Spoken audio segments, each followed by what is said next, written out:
식사를 마치고 우리는 동수의 제안대로 별장 주변을 잠깐 산책하기로 했다. 하지만 주변을 거닐어 보아도 워낙 풀이 무성해서 지나갈 수 없는 곳도 있었는데다 딱히 눈에 띄는 것도 없었다. 결국 그 일은 채순이가 동물이 지나가는 소리 같은 걸 들은 것으로 일단락됐다. 그날은 전날과 마찬가지로 어제 잤던 건물에 정리를 했다. 하루 이상 걸리지 않을까 걱정했지만 의외로 빨리 작업이 진행이 되어 그날 중으로 모두 정리하고 짐을 옮겨 보낼 수 있었다. 그날 밤 내가 자고 있는데 옆에서 자고 있던 채순이가 나를 깨웠다. 채순은 동수도 깨워놓은 상태였다. 나는 투덜거리며 이런 밤중에 왜 깨우는 거야? 채순은 작은 목소리로 쉿! 조용히 하고 밖에서 나는 소리를 들어봐. 나와 동수는 뭐야? 라고 생각하면서도 귀를 기울였다. 그러자 무엇인가를 질질 끄는 것 같은 소리가 들려왔다. 나와 동수는 서로를 마주보고 채순에게 물었다. 뭐야 저거? 무서워. 나도 몰라. 그러니까 깨운 거 아니야. 동물의 소리라고 보기에는 무언가 지나치게 규칙적이었다. 저런 소리를 내는 동물은 도저히 짐작조차 할 수 없었다. 나는 조금 무서웠지만 동수와 채순에게 제안했다. 창문으로 바깥을 살펴보지 않을래? 동수와 채순 역시 나만큼 겁에 질린 듯 했지만 소리의 정체가 마음에 걸렸던 탓에 우리는 창문 쪽으로 이동했다. 커튼을 조금 열어 밖을 보았다. 그러자 다른 쪽 건물 현관 쪽에 무엇인가가 보였다. 어두운 가운데 달빛 외에는 밝은 빛이 없었기 때문에 무엇인지는 잘 보이지 않았지만 1m 조금 넘어 보이는 어린아이 정도의 사이즈의 무언가가 흔들흔들 흔들리면서 거무스름한 것을 질질 끌고 가는 것이 보였다. 우리들이 숨소리 하나 내지 않고 가만히 그것을 바라보고 있자 그것은 스르륵 무엇인가를 질질 끌면서 건물 그림자 쪽으로 사라져갔다. 그것이 완전히 보이지 않게 되고 나서 2, 3분쯤 지났을까. 동수는 뭐야 저거? 사람인가? 저렇게 작은 사람이라면 어린애잖아. 어린애가 이런 깊은 산속에. 게다가 한밤중에 있을 리 없어. 말도 안 된다고. 확실히 그 말대로였다. 그렇다면 저것은 무엇이란 말인가? 일단 확인하러 갈까? 동수의 제안을 듣기에는 나는 완전히 겁에 질려 있었다.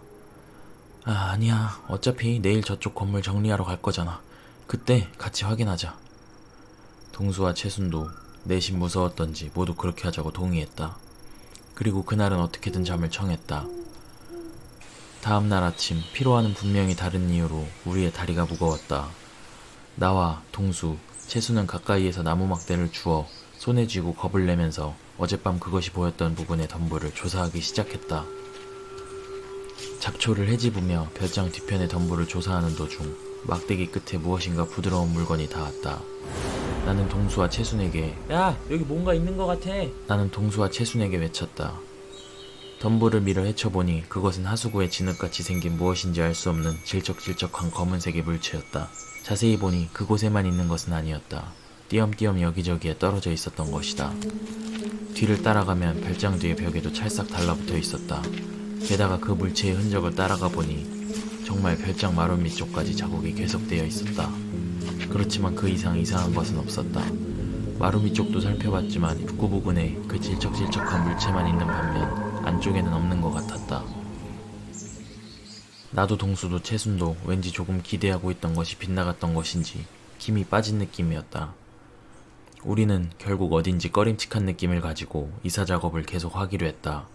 오후가 되고 2층 부분이 슬슬 정돈되기 시작해서 조금 쉬자고 채순이가 말을 꺼냈다.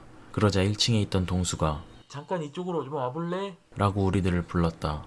1층에 내려가 보니 동수는 전에 비가 새서 바닥에 곰팡이가 피고 있다던 복도의 앞 근처에 서서 우리들을 손짓으로 부르고 있었다. 왜 그래? 무슨 일 있어?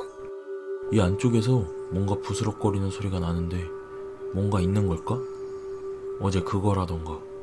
나는 순간 오싹했지만 겁내고 있는 것을 들키고 싶지 않았기 때문에 그럼 확인해볼까? 라고 제안하고 가고 싶지 않았지만 복도 안쪽으로 걸어가기 시작했다. 그러자 안쪽으로부터 무엇인가가 꿈틀거리는 소리가 들려왔다.